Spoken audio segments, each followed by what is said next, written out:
This hearing for the committee will come to order.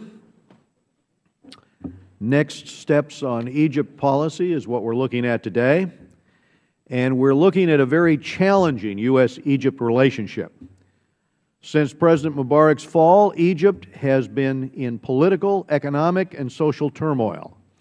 This has seriously strained, and some have suggested imperiled, our very important relationship with Egypt.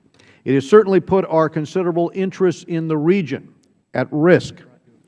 Like many Arab countries, Egypt is struggling to overcome a lack of democratic traditions. While the Muslim Brotherhood-led government was democratically elected, it governed autocratically. Yet the U.S. administration was perceived in the region as passive as President Mohamed Morsi grabbed power, squashing individual rights, sidelining the courts, and declaring himself above the law. Coptic Christians in particular were left vulnerable, facing frequent deadly attacks. Today, it is critical the U.S. use its influence to help guide the new government toward a democratic constitution that respects individual liberties, including those of women and minorities. Maybe enough Egyptians have realized that their proud and historic country could become violent and ungovernable if they refuse to move ahead in a peaceful and positive way. This will require that the government reach out to responsible opposition members instead of vilifying them with a broad brush.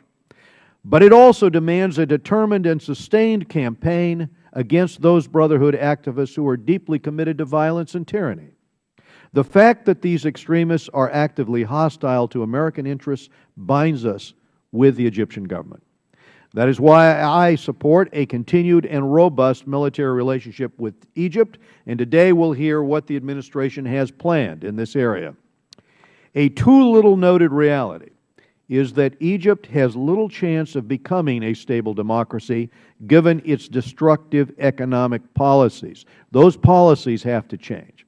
The revolt against Mubarak was largely inspired by economic grievances, for those that remember the headlines at the time. Renowned Peruvian economist Hernando de Soto testified to this committee earlier this year that Egyptian entrepreneurship suffers from a systemic lack of property rights.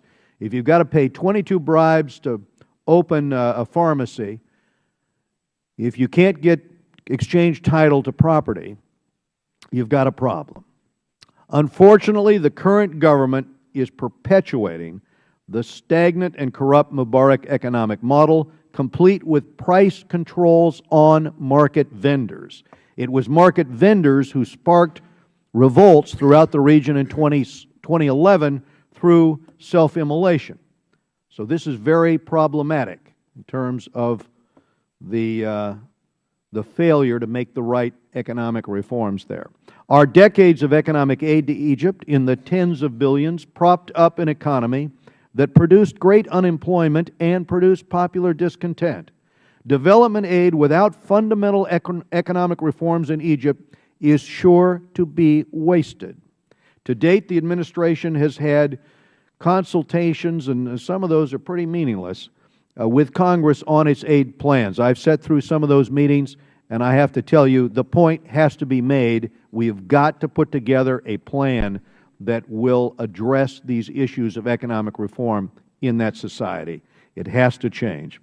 Of course, Egypt is a crisis decades in the making. We should learn from our mistakes, and more importantly, Egyptians must learn from their mistakes. It is they who will determine their nation's future, not us.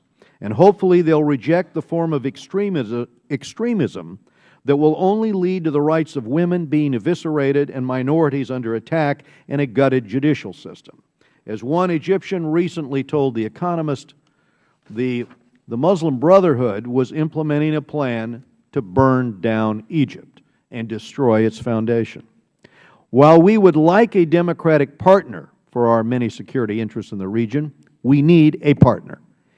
We should push and pull with what influence we have, and I'll now turn to the ranking member for his opening remarks.